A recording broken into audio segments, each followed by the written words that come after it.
everybody, and welcome back to the Chilluminati podcast, episode 240. As always, I'm one of your hosts, Mike Martin, joined by the Vanessa and... oh, fuck, what's her name? The Vanessa and oh, fuck, what's her name of L.A. The Vanessa and oh, fuck, what's her name of L.A.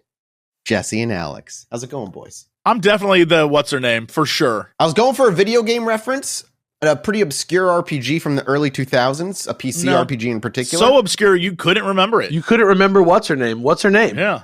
It's from the Vampire the Masquerade Bloodlines game. It's the twins. I don't understand. You went RPG and you didn't pick the Aerith and Tifa of L. Like, what's going on with you? No, why would I do that? That's too, like, people know that too well. Jesse's the Tifa. Hell yeah, I am. That's less. I think some people will be surprised to find that Jesse is the Tifa. Which means, Alex, you're the reason I cried for the first time at a video game. I'm just excited that so many people want to see me naked. That's just... You look great really in that happy. bathing suit. You look great in that bathing suit. I hear this is the best Final Fantasy ever made. I really have high hopes for us. Yeah. I think I'm going to make it this time. But in case you don't, you have the backup, which is our Patreon. Isn't that right? That's right. If you are so upset about impending that you just don't know what to do with that money, if you don't know Dean's what to do with... Dean's got to censor that spoiler. What are you talking about? What is the... what? Hey, Bruce Willis, the whole time. In Sixth Sense, he's the whole time. Yeah, but like... you got to do that one too. So many new fans are coming on with the remake, you know? Dean, cover it all. Dean, beep it all. Beep all this. Just have it be a huge beep. Just all of this talking, 3 different beeps. No, Dean, replace it with factoids from the movie Dune. No, you know what? Replace it with factoids about the Dune 2 popcorn bucket. Yeah. Things we learned about the Dune 2 popcorn bucket. That's it. That's the winner. Yeah. While we're talking about Dean, also shout out to Dean for the little country-inspired intro for last week, and I assume this week's country-themed episodes. I want to say people on Reddit are like, who's the girl? Why is there a random girl? It's very funny. Who was the girl? You will never know. Just a AI, like a bot? I don't know. If you are not prepared for the impending Final Fantasy VII character, go to patreon.com/ChilluminatiPod and spend some of that tier money on our tiers. Get it? The pun came around. We're there. And what you get is not just more of these incredible jokes, but other great things. Other great things like ad-free episodes, episodes of our incredibly critically lauded podcast, Rotten Popcorn, in which we educate Mathis on the finest films in the film canon, one after the other. And I educate them in the finest films at the other end of the film canon spectrum. One of them was literally maybe a Bigfoot snuff film. It was fucked up. Head over there, check that out. You get Mel's absolutely mind-blastingly incredible art every single time. It's great. Like, you got to see this month's one. I don't even want to spoil it. Just go check it out. I'm just excited to see it myself. Yeah, patreon.com/ChilluminatiPod. If you are playing Final Fantasy VII Rebirth and for whatever reason you are not feeling so great at the end, or surprisingly great, maybe you're feeling surprisingly great. We don't know how it's going to shake out. I'm excited to find out. It's like they took the same spoiler and used it again somehow. How did they do that? How'd they do it? Luke just found out about his dad twice. Square just pulled the YouTuber influence Twitcher of reusing the same content in a different medium for more Damn right. money. This is the ultimate spoiler warning. This is like the ultimate like tip of the hat to the people who really, really care about spoilers. Yeah. They're like, hey, watch this. We're doing it again. You're an asshole for spoiling this twice. Thank you for your support. I love you. We love you. All jokes aside, thank you guys for helping us make this podcast. It's really great. Patreon.com/ChilluminatiPod. Boys, are you excited to go back to the Wild West today to wrap up the series on the legendary Bandit Queen Belle Starr? I'm shocked it's still going, but we learned a lot from last week, so I'm interested. I feel like she lived and died last week, right? She did, in fact. I thought we went through the whole story. I don't know what this week is, except for maybe talking about the Digimon. That's all I know. Well, we got to open with that. I love our community, by the way. I cannot believe how spot on we were with that fucking bit. That is so fucking There funny. was there's a fucking Belle Starr Digimon. That's just... She has her own anime. She has her own anime, that's right. It's like she's everywhere, and somehow we didn't realize it. I mean, probably because, like, who, like, why would you ever think, oh, yeah, based on Belle Starr, that infamous lady thief outlaw. That's true. I mean, like, my mind was blown to learn that Black Belle was based on her last week. I was like, oh, shit. But you know what? Now that we've done this episode, we're part of anime history. Her memory is finally honored by us today when we unlock the anime cultural reference of Belle Starr for all of you. Are we like a part of anime officially, or just like part of the history of anime? If we were part of anime officially, I think the three tropes of our characters, Mathis would be the guy who's like, whoa, no, Fujikama! Right, that'd be that guy. Alex would be the dude who's like, I shouldn't be here. I was isekai'd into this crazy world, right? And then I'm the sexy old lady who's like, oh, that's me. You're like Misato from Evangelion. That's your vibe.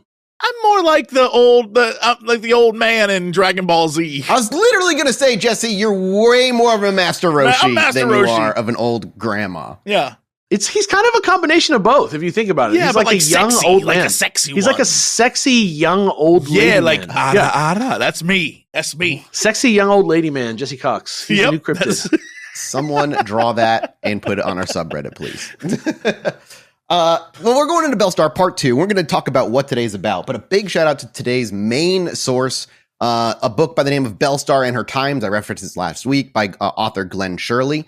And let me just say, that's a great title. This author is a man after my own heart. This entire book is written with an annoyance, a distaste, shall I say, for previous journalistic attempts. And the entire 400-page book has this annoyed, sarcastic tone through the entire thing.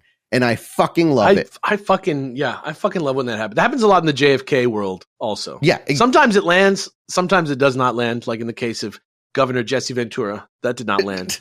I love the vitriol. I love somebody who cares. Seriously, a huge shout out. The first 30 pages are dedicated to kind of tearing apart a lot of these people who were kind of made a lot of fake news, basically, even back then. But the last 120 pages are sources. This dude spent years looking for digging up newspapers and receipts. Old court records and all this stuff from the 1800s to piece together who Belle Starr truly was, because by the time he was writing this book, she was already just a huge legend in pop culture and stuff, and was only getting bigger and bigger, which was around the 70s, 80s this book came out. So while last week, gentlemen, we kind of discovered and talked about a notorious individual from the Wild West, a woman who, against all odds of her times and her most unfortunate of sexes, grew to have fierce independence and command over her life from a young age, partially due to her high-end education at the time, thanks to her well-off father who owned land and a hotel, but also due to her growing up around Wild West bandits of legend like Jesse James, after being forced to move from her home state out to Texas, where the Civil War basically forced her out there. And mind you, her family were Confederate loyalists.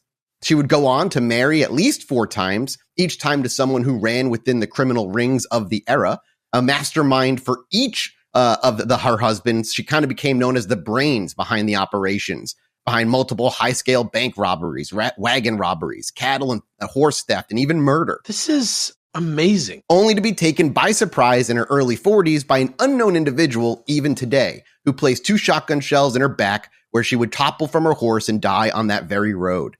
And it is a hell of an engaging story. But it all stems from one very particular source. It started with a quote, and I am going to copy paste. And Jesse, why don't you read this? This is coming from a newspaper released February 6th in 1889. Word has been received from Eufaula, Indian Territory, that Belle Starr was killed there Sunday night. Belle was the wife of Cole Younger. Jim Starr, her second husband, was shot down by the side of Belle less than 2 years ago. Belle Starr was the most desperate woman that ever figured on the borders. She married Cole Younger directly after the war, but left him and joined a band of outlaws that operated in the Indian Territory. She has been arrested for murder and robbery a score of times, but always managed to escape. This is the coolest person that we have done an episode about. Period. It's wild. This 2-paragraph little snippet was the first piece of, shall we say, Belle Starr lore that sparked so much to come over the next 100 or so years. What's true about that post and what's not is heavily subject to debate, as most of the rumors of Belle's escapades prove to be precisely that, rumors. This newspaper post, sent to newspapers across the country in hopes of being bought, picked up, and printed, was ignored almost entirely by the country at large, save a very few, including the New York Times. This became front page news on the New York Times.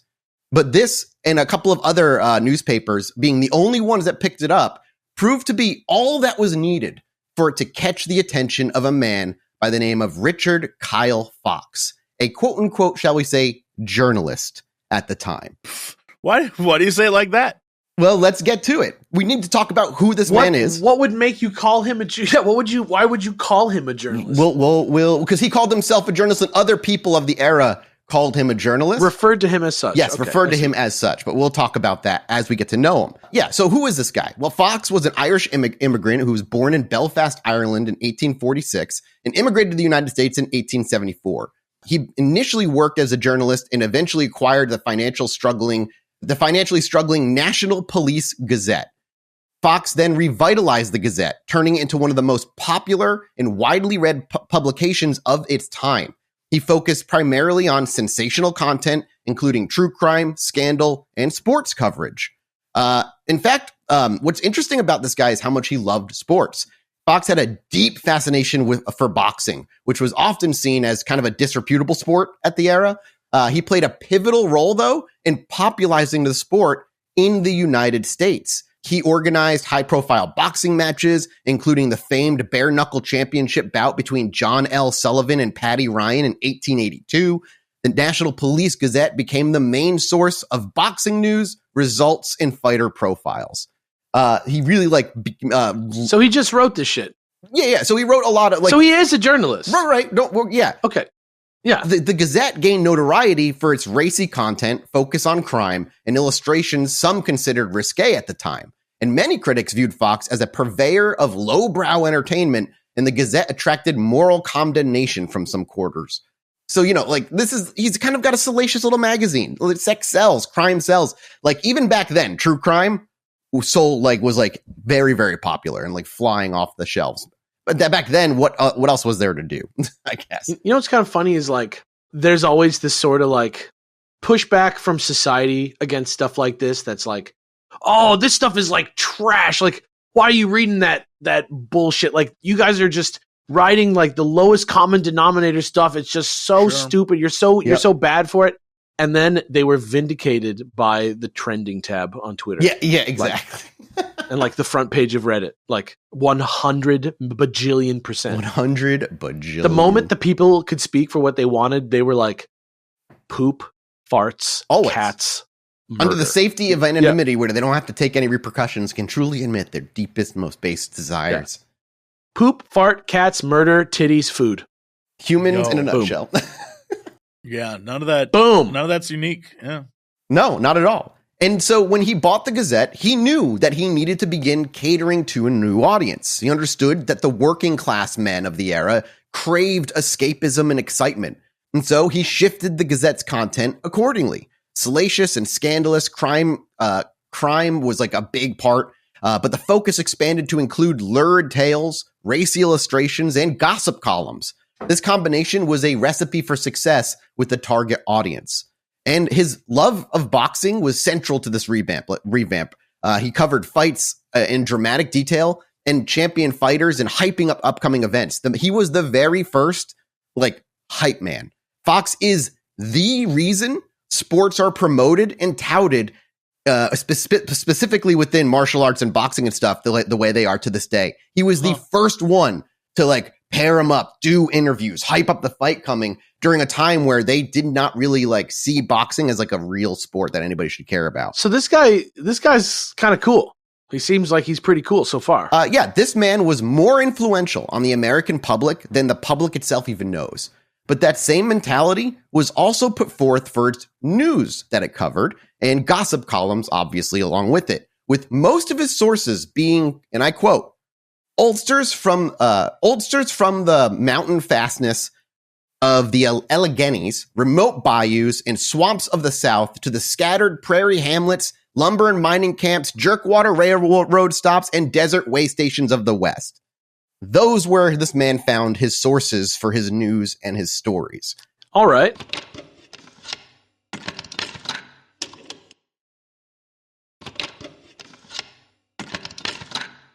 The time period this is all occurring also is heavily relevant to where we're going. See, at the time of him picking up the Belle Starr story, Starr and Fox had been in a bit of a problem. Most of the old bandit heroes and all the old villains of the West were either gone or dead by now. Sam Bass, Billy the Kid, and others. And Fox at this point was losing his mind because he nor his writers could come up with any more Western villains or hero stories to put out in his cheap dime magazine, where he would basically be one of the crux reasons it would sell. A magazine, by the way, that was most commonly circulated at the time in bar rooms, brothels, gambling houses, billiard halls, tonsorial parlors, and livery stables. The idea of being in a brothel and being like, let me get my cowboy book is like fucking hilarious to me. What weird creatures we are. Yeah, and how very little we've changed. Jesse, were you about to say something? No, I was trying to think of, at the time, where else would you, like, there's only so many places to go, right? Yeah. So there's no library. So if you're going to get a book, you're going to be like, I'm going to the brothel to read.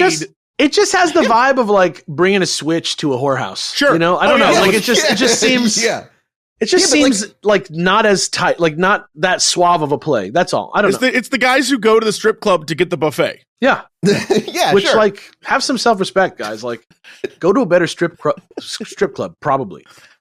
Well, Fox knew his audience. And like you said, like, where else are they going to go? A lot of this time period is settling, or colonizing land and taking it for themselves and building on it. And they're working and, they're all manual labor and they have little pop-up towns. So like, what else is going to be there other than a brothel, a bar? You're not going to read at the bar, right? Yeah. You have to go to the city for you're probably a New York Times thing. Bars get rowdy. You can't read there. Oh, yeah. Trust me, I played Red Dead. Yeah. I know. It gets, you throw punches like nothing after a little bit of time. How about just in the grass? No, that's where you get attacked by rattlers, bro. Maybe the West is wilder than I thought. Maybe you had to hide in the brothel to even get a peaceful read in. That's what I'm saying.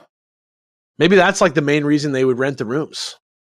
Yeah, there was a lot of reading was going on. So much reading, dude. Maybe that's what it all was. Maybe that's what we needed. That's right, because reading was looked down upon back then. Question: should we open a bookstore called the Book Brothel? Oh, yes. I'm just putting it out there. Yes. Horny nerds, dude. They're like infinite money. Only erotica is what we sell. There's literally a bookstore right up the block from me. I think it's still there. It's called The Ripped Bodice, and it is exactly this vibe. And I think you can even maybe drink there. I'm not 100% sure, but I think you might be able to. I'm just saying. What if we did this and we were the ones who made the money? We got to expand. It's time for Chilluminati to expand beyond podcasting into brothel bookstores. Yeah, into prostitution. Yeah, that's what you do.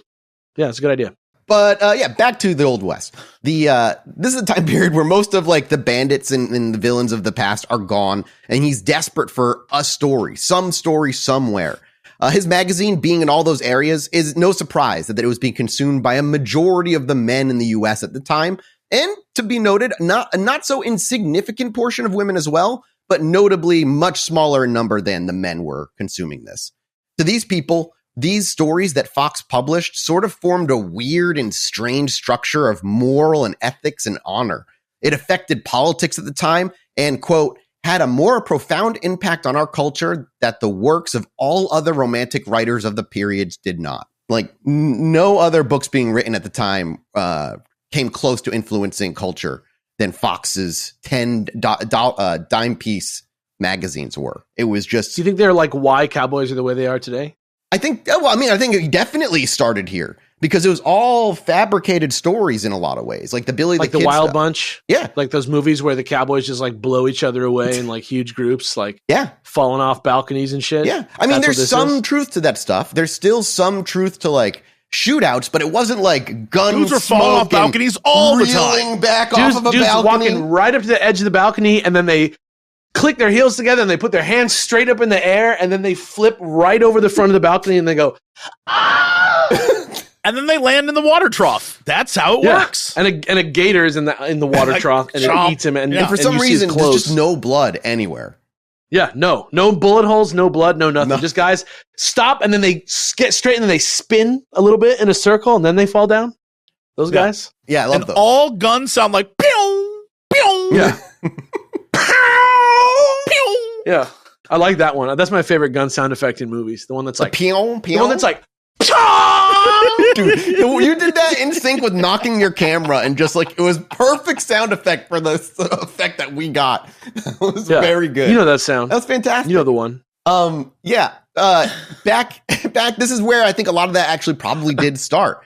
So with him desperate for a story, looking for anything, luckily for Fox at the time, a man by the name of Alton B. Myers was currently stuck in Fort Smith, a very old Western, old-timey name. I love it. He has a tonic or two for sure available with his name on it. Oh, yeah, I'm sure he definitely does. He was stuck in Fort Smith at the time, which was, quote, a notorious border town. He was extremely hungry, had no food, and only had apparently, quote unquote, exactly 7 cents to his name at this moment. Tell me this is like the invention of the fucking hamburger or some bullshit like that. Not as cool, unfortunately. Tell me Belle Starr like shoots a burger onto the grill and that's how the burger gets made. Belle Starr Burgers. Holy crap, fast food chain. It would do super well in the South. Cowboys and burgers go together. I don't know why, but they do. If the year was, what year was this? We're in the 1880s, 1884-ish, 1885. Great. He had $2.37 to his name, if we're going to put that in perspective. Yeah, fair enough. Keep that, because I have some other numbers, I think, coming up as well. So, cool. Would that be enough at AI Wendy's for a cheeseburger? Actually, here, how much was $600? Search pricing? I don't know. How much was $600 in 1850 money? $23,724 today. Good Lord. That's how much money Belle's dad had when she was a kid. Like, that's how much money he had on him, basically, like, or how much wealth he had to him, plus the land he owned and shit. And you got to think about like how much it cost to do anything is. Oh yeah, everything was cheap, extremely cheaper. So that's why I'm like 7 cents. I feel like Alton B. Myers is like, oh god, I'm so hungry. 7 cents could have got you something. You know what I mean? Yeah, something. But and that's what where their story picks up. Is he's on the streets of Fort Smith looking to find a place where he can buy some food for 7 cents because he's super hungry, while still desperately also he works for newspapers and stuff, looking for some sort of story. And while he's wandering around hungry, I also picture him as like 5'0", like a 5'0", completely bald, like a little bit of just a pot Bilbo belly. Baggins in a little derby very hat. whiny, like just like kind of just sad on himself. And as he was walking through the streets, he heard someone shout, "I'll be damned! They've gone killed Belle Starr!" At this point in time, Myers took a moment. He knew that name somewhere. But it only took a few seconds before the memory came back and he knew Belle Starr, the supposed bandit queen. And with that, with all her criminal activities and rumors, he ran off to the nearest telegraph office. And within hours, he'd had a cash advance, hotel room, and a belly full of warm food, thanks to the Police Gazette that Fox owned. And now, with a belly and like feeling full and happy and warm, he had to deliver on a story.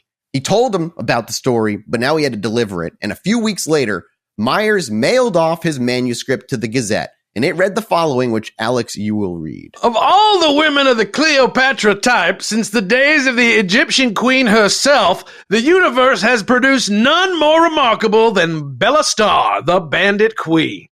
Her character was a combination of the very worst as well as some of the very best traits of her sex.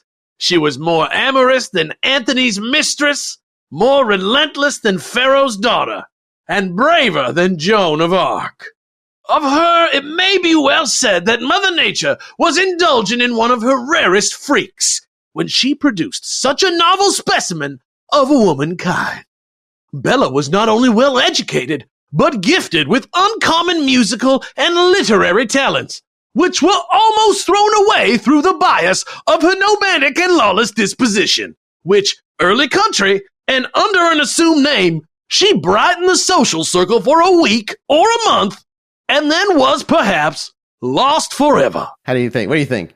You sold? I You sold? Would you buy that? That gets sent to you. That you printing that? just want to say for the record, the opening of all the women of the Cleopatra type, since the days of the Egyptian queen herself, the universe has never produced anyone more remarkable than Belle Starr. That is a pitch, if I've ever heard one, for the coolest person ever. Yeah, I love she's Belle Starr now. Yep. Like it's like a little bit more flourished up, which is kind of interesting. I love that he went, and forgive me if I'm wrong about this, right? Anthony's mistress, that's Cleopatra, right? Yeah. Yes, yeah. Pharaoh's daughter, that's Cleopatra, right? Yeah, it's all Cleopatra. Except for Joan of Arc. Except he just ran out of stuff to say about Cleopatra and just said, braver than Joan of Arc. He threw it in. He had to get another one in there. Yeah. You can already see from the newspaper announcement to here how much has already been layered on to Belle Starr's legend beyond even going into the exploits that they simply begin to make up in these things. I mean, this is not like factual language, right? No, like, none of this is real. I mean, not even real. I'm just saying, like, you can't say somebody's the prettiest woman in the world as like a fact. You can't say she's braver than. You can say it. Yeah, but it's a subjective statement. Of course it's subjective. But I'm just saying, we have Time Magazine's most handsome man of 2024 or whatever, and who says he's the most handsome man of 2024? Time Magazine? Whatever, whoever. Life? Who does it? Yeah. Life. Who? I don't know. Don't read magazines. All I mean is, it seems like what they're doing, rather than even just making up lies at this point, is just kind of like creating like a fucking D&D character at this point. Like, this is just, we're talking about stuff that's like, she was cool. She was like spicier than kimchi. Like, you're just like, what are you talking about? That's not a fact. That's just like a fun thing to say about anyone. You know, I don't know. That's the fun thing about it. Because it's like, is this journalism? I don't know. It's important to know, too, though, from the newspaper clipping from the beginning, the part where it says she was the most desperate woman that ever figured on the borders and all this other stuff, all that also was not true. All of that, she did run with criminals, and we're going to get to what she actually did and what her life was truly like. But the stories of her murdering people and running bank robberies and being basically the queen of all of the criminals in that circle, not true. Yeah, it just seems like this guy was a better writer than the guy at the other newspaper, is my vibe. Oh, well, yeah, for sure. Yeah. Well, this got sent to Fox regardless, and this obviously was just too damn good for him to pass up. And so not only did he decide he would fully go on with for printing the story, but he decided it was even too good for his 10-cent Gazette as an article to be read once and moved on from. So instead, that summer, he published a 25-cent paperback titled, and this is, of course, an 1800s title, Belle Starr, the Bandit Queen, or the Female Jesse James, a full and authentic history of the dashing female highwayman with copious extracts from her journal, handsomely and profusely illustrated. Belle Starr, the female Jessie Cox. There is something going on here that I think is so... I don't want to pin this on the rest of the world, but it's very American in that it fits that spot that it's a woman who is tough as nails, and she's like out there banging dudes and shooting guys and getting crazy and doing all while being gang educated. Things, right? All these things, but at the same time, it's being marketed as like, you'll never believe, gentlemen, the crazy things, and it's this thing where you understand immediately why she's popular, because it's both, wow, I can't believe this lady did these things. That's, oh, what a terrible woman. But at the same time, they're also like, God, I wish I was hanging out with that lady. It's almost also like you're almost like asking the audience, and the audience is like willingly suspending their disbelief. And we're like just willing to believe that life is more exciting by reading these like clearly bullshit things in a newspaper. Like, I don't know, like something about it. It feels like the vibe is that like we're all having fun here, right? Like it's just like, yeah, it is very much that, right? But it's being pitched as outrageous, right? The way that Mathis is describing the book title of it, it's this idea that's like, gentlemen, can you believe this young lady? And then, but at the same time, what's in it is salacious and like meaty, and it's like you just know there's nothing has changed.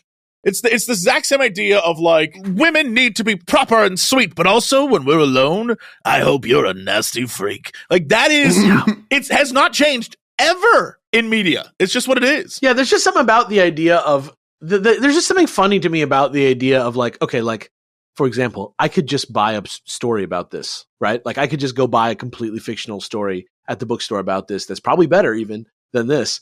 But for some reason, the people who are buying it, right? They know it's bullshit. They know it's just fake, but they want it. Do they? It's the same at the time. Do they? It's the same as like Love Island. Yeah, I think there's a part of them that might know it's like a little elaborated, but I truly think because these people are real and it's being sold in a way that's like, it's the thing that you can't get anywhere else. The dirty, dirty news of the truth of how these people lived. Yeah. Through these magazines, through tabloids, essentially. I do think they kind of believe that this is kind of how they live their life. If they didn't, it wouldn't have been such a like huge thing back then. There were so many fucking bandits and criminals back then. Well, it's like JonBenet Ramsey in the tabloids, though, too. You know what I mean? Like at some point, the tabloids are like, alien is abduction conspiracy. JonBenet Ramsey, like. But like, you're also got to remember, like, this is still kind of like printed media and stuff is not super old. Like, there's not a lot of like, this was the truth. We're still learning. This is the birth of that stuff. Like, we're in an era when doesn't exist yet. I sent you a picture as well, a link. It's the picture of the actual cover of what the book looked like when you went and picked it up on the show. Oh, hell yeah. It's an illustrated picture. It's not a photo of her. That's all. That's an illustrated picture. Again, I mentioned last week, but I'll say it again. When you look online for her, the vast majority are not her. They're either actors or actresses or illustrations. The pictures of her that exist, she's just like a normal looking person. But everything created about her is dramatized or sexualized or a little over the top. Or like it's a lady in a fine 1800s dress but with guns. And it's like she 100% wouldn't have worn that to go rob people. Yeah. No. Yeah. Right. Exactly. Yeah. And that's a thing that happens with like every fun. Anybody who's done anything cool, we are just dying to make them even cooler. Sure. Yeah. Like we're just like Davy Crockett or like Jesse James. Because if these people, normal people, can do these super cool things, it means maybe one day I can be the hero of my own story and do something. Sergeant similar. York, and you know what's funny too is like even today in like Red Dead 2, which I say today, that game's like fucking 5 years old. I know, man, it's crazy. The character in there, Black Belle or whatever her name is, she looks like the one from the book, not the real one. Yes. Which is kind of interesting too. Like, it's not like we finally like got over this image of Belle Starr. No, and we're going to talk about why that's the case. Like, we got a little bit more to learn here about like why this legend has persisted like this for so long. But before we get to that, luckily for Fox, this book fucking flew off of the shelves. Now, in the title of the book, it says with copious extracts from her journal. This is very important because this is the linchpin to so much of why this continually persisted for a century or and a half longer, really. Just straight up fake because journal. There is no fucking journal. Yeah. There is no journal, but that gave Fox a complete blank slate to write anything he wanted about the crimes she did that she supposedly tracked meticulously for some reason in her journal, even the step-by-steps of like how the crime happened and all this shit. So he's literally just actually stealing her voice, even. Literally, completely stealing everything about her and making her somebody she was not. Thousands of copies flew off the shelves, which was crazy for back then. But alas, today, it is basically impossible to find a copy, never mind a fully intact copy alone. It was reprinted in 1960 with like kind of what it would have looked like and what the stuff was from what they had from remaining copies. But we don't actually have it's really hard to find an actual full copy of this book. We do have we have an incomplete copy that's archived in the Texas State Library, but there's also a near perfectly kept copy that does exist that unfortunately, instead of being in public display in a museum or something, was in the private collection of former U.S. Senator William A. Blakely. At least it was before he passed. In my cursory research, looking to see who has it or where it went, turned up fucking nothing. Granted, it was not the focus of my research. I didn't spend a ton of time looking for it, but I couldn't find it. But it does exist out there. Like there is, it just sucks. It belongs to, a private collection.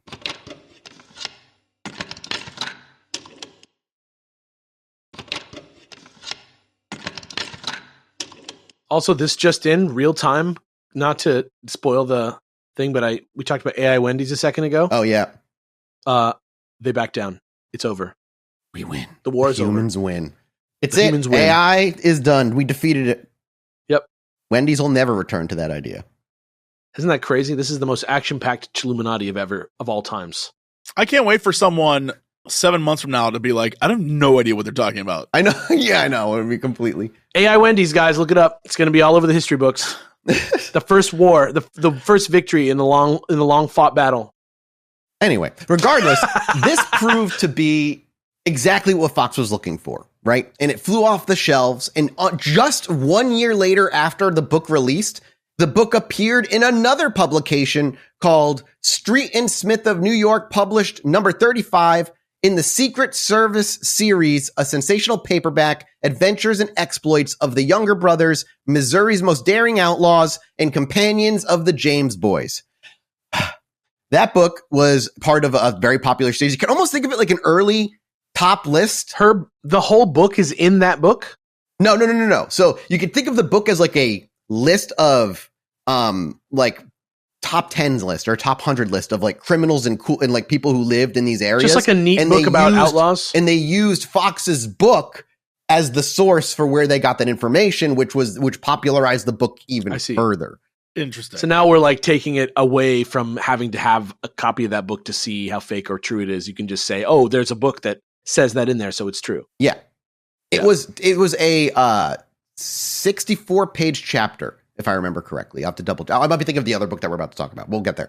But basically, in this particular portion of this book, there were things that were told about Belle that were just so fucking inaccurate that I didn't even bother bringing them into last week's Legends episode. Just banana sandwich, like killed 10 men, like crazy nonsense that just did not remotely happen. But again, none of that mattered, right? Belle even went on to become internationally famous at this time as well, post-mortem.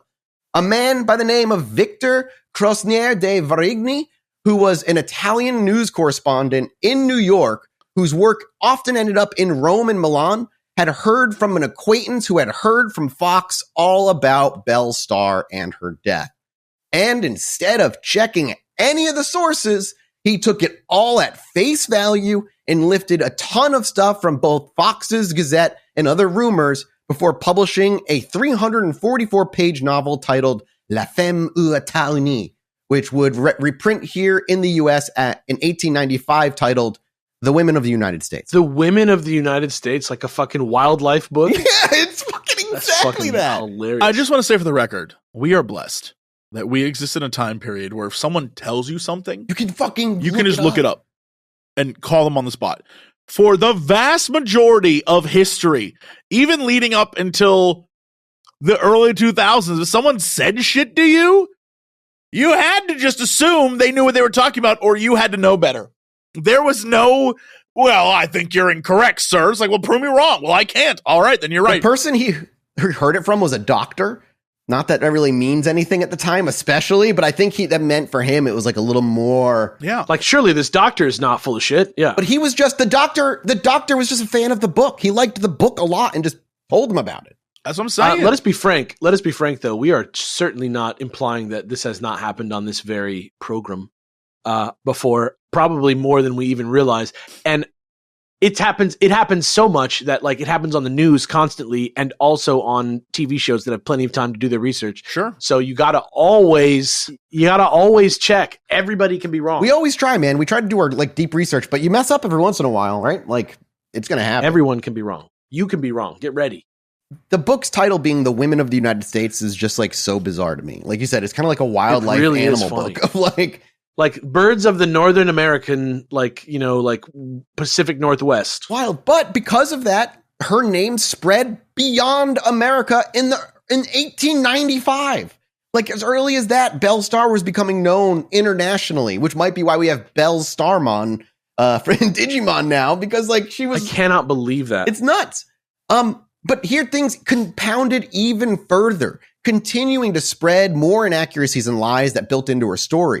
A man named Samuel Hartman, a professional juryman in Judge Isaac C. Parker's federal court with a bit of legal and newspaper knowledge, wrote a 720-page book that he sold for $2 titled Hell on the Border. He hanged 88 men. Which is all about the Judge Parker and how he like supposedly hung 88 men through his courts and stuff. But there was a 64-page chapter dedicated to Belle Starr, her daring exploits, her run-ins with Judge Parker, and her endless escapes from the law. He hanged 80 men. None of which of that shit was real at all. Why are all these books named? I hate to keep going back to the anime and train, but like I keep doing it. Why are all these books named like episodes of an anime, like that are translated, or episodes of an anime titled like historical texts? I mean, you'll find that most books of a historical nature have to have some sort of subtitle. They said, but he hanged 88 men. Yeah, he hanged 88 men. Because that's a fucking because that's wild how you get subtitle. to buy the book. Most people. That's just not okay. Let's put it this way. That's just not the convention of how things are normally subtitled that were originally written in English. Let's put it that way.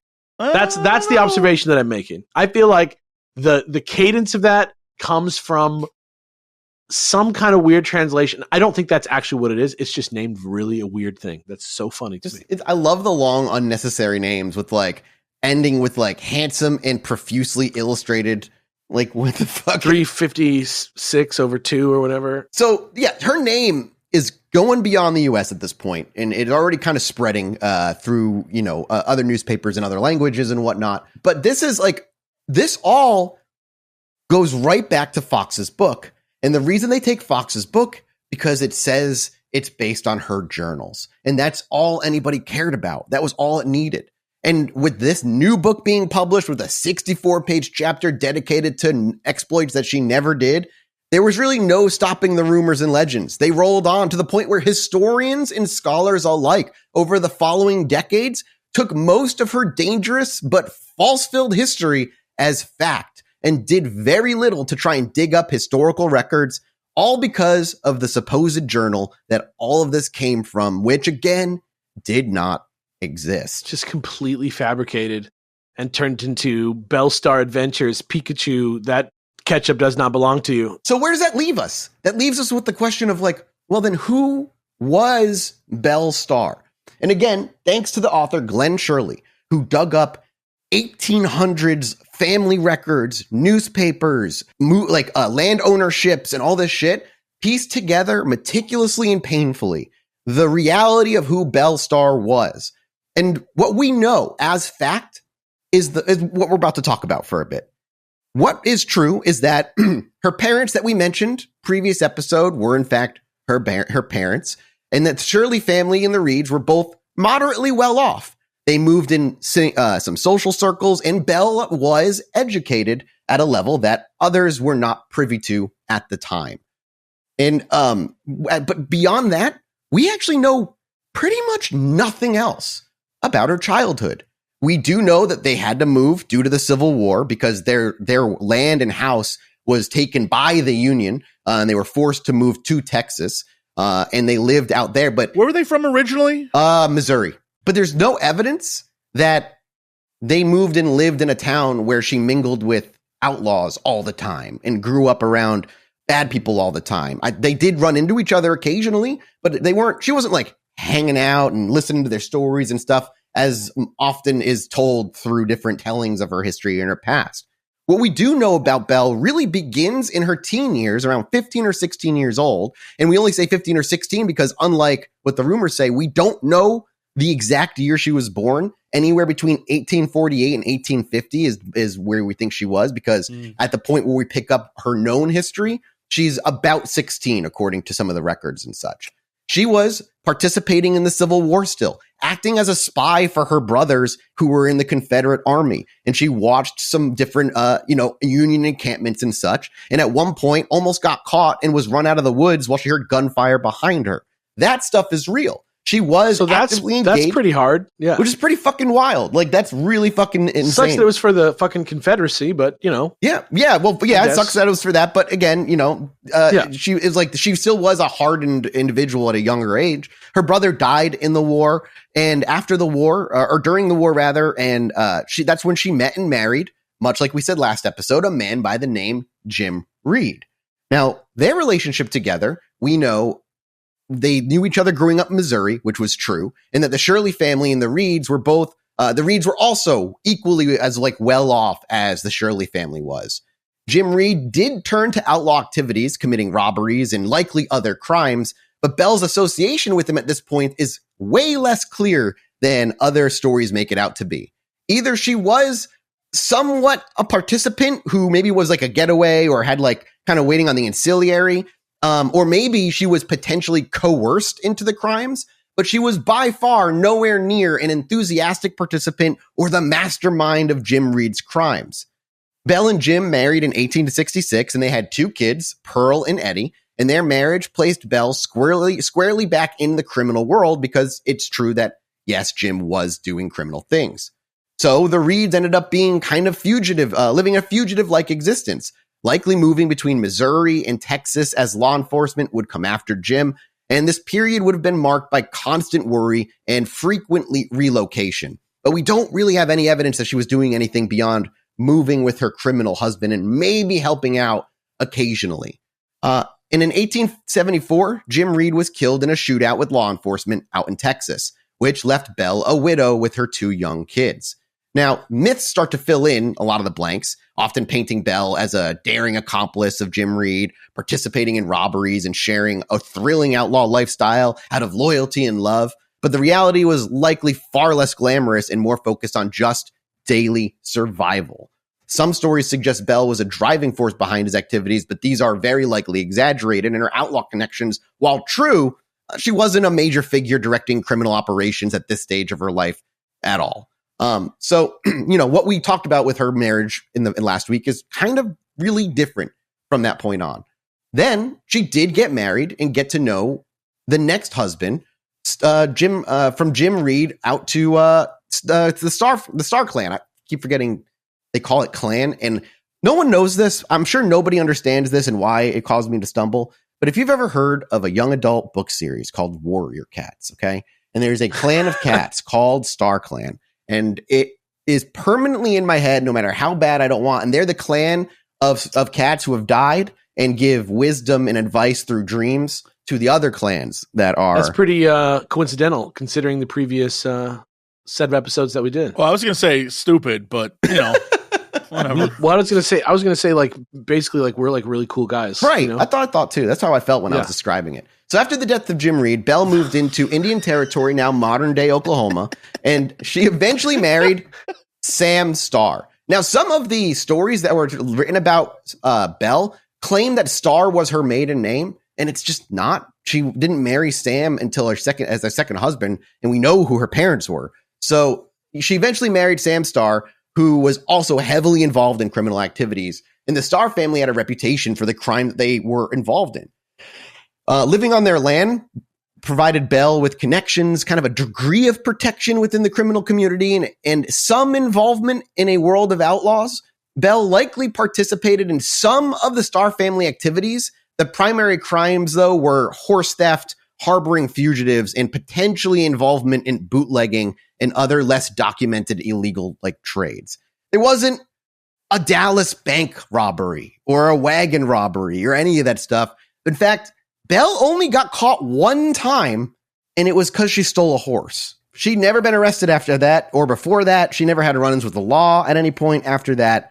But she did marry people who had a fuck ton of enemies. And I imagine that may have played into why she was shot at the end of her life, because that part is also true. She did get shot, jumped by somebody while she was alone and killed and left to die.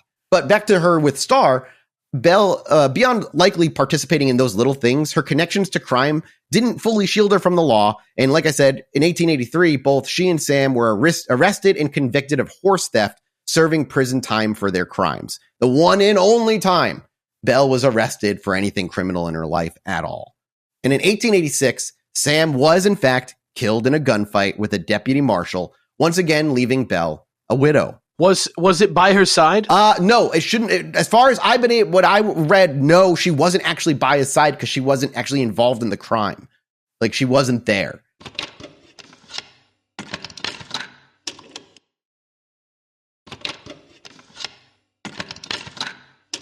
While her association with the Starrs and reputation for crime existed, Belle was no mastermind of a large-scale outlaw operation. The Bandit Queen title was largely a creation of newspapers, especially the National Police Gazette, and tales sometimes depict Belle as a cruel and cold-blooded leader. While she likely participated in criminal activities, she probably wasn't the dominant force some stories claim. And legends sometimes paint a picture of loyalty and devotion to Sam Starr. However, their relationship was most likely a marriage of convenience within the criminal world that they both occupied. Far one from where they're like dynamite robbery chemistry together and love of danger and loyalty. And just, it was just convenient and it kept her safe. And especially because she was already in the criminal life at that point. And she did marry the younger brother after her life with Starr ended with his death. But we know even less about her life with Younger before she was eventually ambushed, shot, and killed on the road. For reason we don't know. But the life of Belle Starr in reality was relatively low key. One that was not probably an enjoyable one when she was married to the criminals, having to move over and over again, thinking about survival as opposed to settling down. And there was no giant camp where all these bandit big names would come and hang out and tell their stories, where she would harbor them as long as they needed until they Are these leave. like tropes from Belle Starr? I don't know if they're, I don't know. I don't think they're from Belle Starr, because Belle Starr popped up at a time where Billy the Kid and all those people already came and went. So, But I never hear Billy the Kid like at the like big thief gang hideout. You know what I mean? no, but there's a lot of bizarre stories with Billy the Kid that are very superhero-esque. That's true. He does become like a superhero. Yeah, That's he's true. he killed maybe 2 people, potentially 3, but his legends pin him at like 10. We'll do Billy the Kid one day. And I think having her Forrest Gump her way through all that makes her legend better, you know?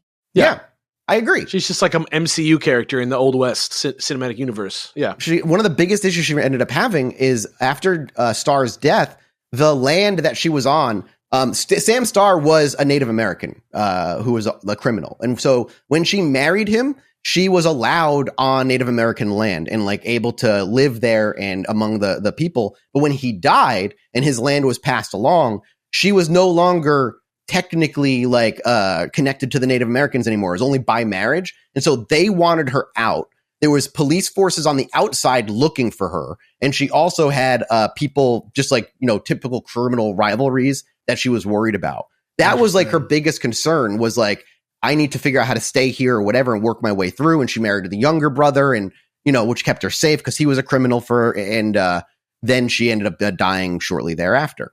But other than that, and the horse thievery, she might have been involved in some robberies. And yeah, she definitely ran with, in terms of like with who she married, Jesse James and all them. She was among them. She mingled with them later in her life, but they were not like looking to her as this amazing genius crime lord that led them to victory over and over and over again. And that, boys, is part 2 and the final part of the legend of Belle Starr. The reality of who it was, and an interesting, again, tale that I had to trace all the way like through this book and through the articles that he uses as amazing reference. Again, if you want to read it, it's a thick ass, but this is such a good book. It's like 300 pages of him just breaking down things. Yeah. Thank you, sir, for humanizing this character. Really cool. That was like a fun way of framing up that story. I like that. I think who she was in reality is way more interesting than the weird, like, mythical figure she was. But the crazy character kind of makes the real character interesting too. You know, exactly. It's kind of interesting because how totally different that is. Yeah, exactly. It's cool. Well, thank you, boys, and thank you, everybody out there in listener world, for joining us on this 2-part journey in Belle Starr. We'll be back next week with a brand new episode, but we're off to patreon.com/Chilluminati right now to go do our mini-sode, where we're going to talk about some weird Wendy's AI, I think, and some other things. Thank you guys so much. We love you. Goodbye. Incredible. Bye. Bye.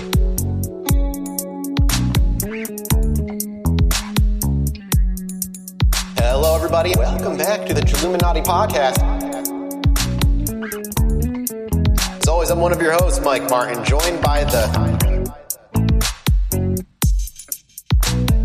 I don't know who they are. There's 2. What? Terrence Hill and Bud Spencer. No. Neo and Trinity. No. I don't understand, and I probably never will. Let me just tell you right now that there's 2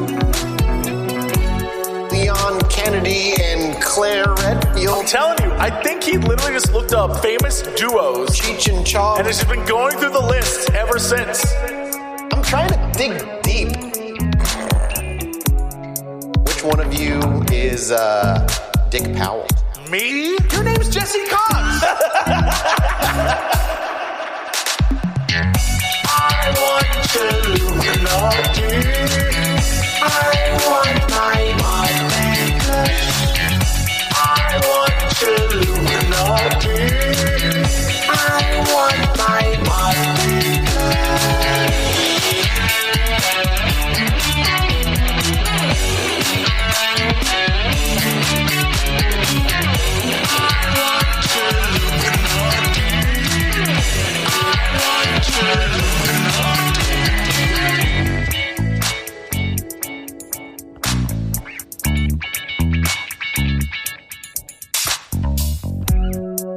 Hello, everybody. Welcome back to the Chilluminati podcast. As always, I'm one of your hosts, Mike Martin, joined by Alex and Jesse.